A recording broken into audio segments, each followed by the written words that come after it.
Oggi intervisteremo Giorgio Pochetti, autore del libro Ho sognato Haruki e altre storie fantastiche.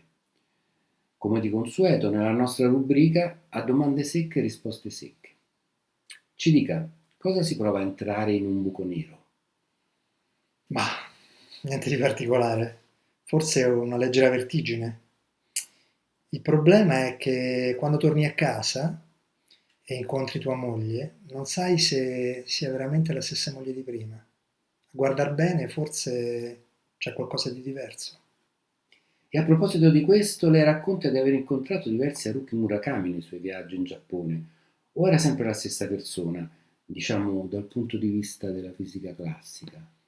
Beh, come lei sa, noi siamo degli oggetti quantistici e quando incontriamo altri oggetti quantistici li modifichiamo in qualche modo, li perturbiamo. Così è successo con i Murakami che ho incontrato. Ma lei ha fatto davvero un bagno di notte in una onsen di un monastero buddista con 6 lottatori di sumo completamente nudi? Sì, confermo. Erano sei, molto grassi e nudi. Sembravano come degli elefanti che giocano insieme in uno stagno schizzandosi con le loro proboscidi. Nel cielo credo di aver visto due lune quella sera. Una era piuttosto deforme e verdognola. Ma lei ha mai fatto l'esperienza di essere chiuso in una tomba per una notte o in un pozzo?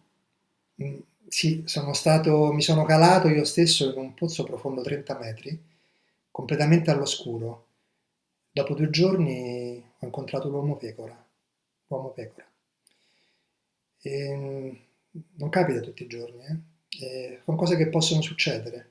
È un buon modo per incontrare le realtà parallele. E parlando della storia Un viaggio a Missirot, lei crede sia possibile innamorarsi di un'aliena?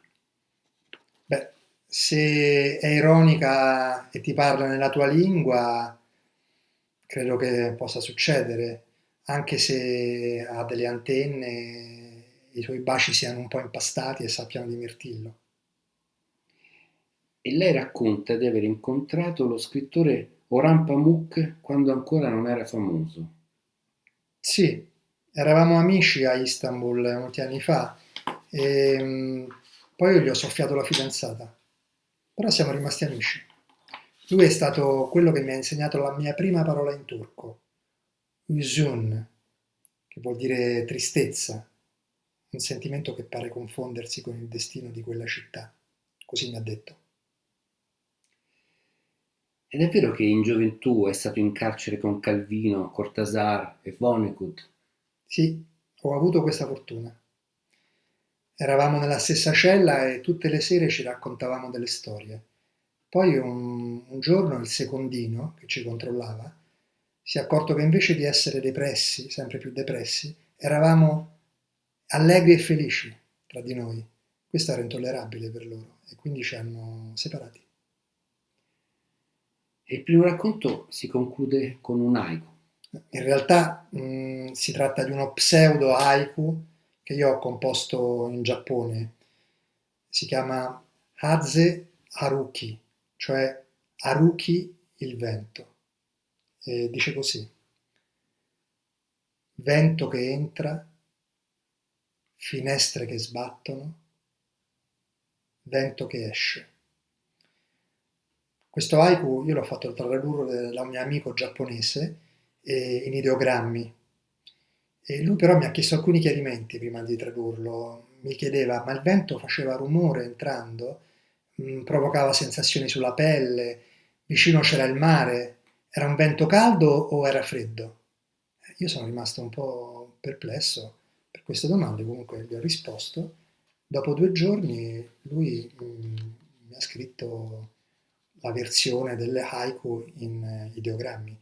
Io l'ho messa dentro Google Translator e questo è il risultato. Brezza marina, ruggito delle finestre, soffia attraverso. E ringraziamo Giorgio Pochetti. Ricordiamo che il libro si può acquistare in rete, ma si può anche trovare sugli scaffali della libreria Eli in Viale Somalia a Roma. e presto sarà disponibile la sua versione ebook in inglese. I Dreamed of Haruki. Grazie.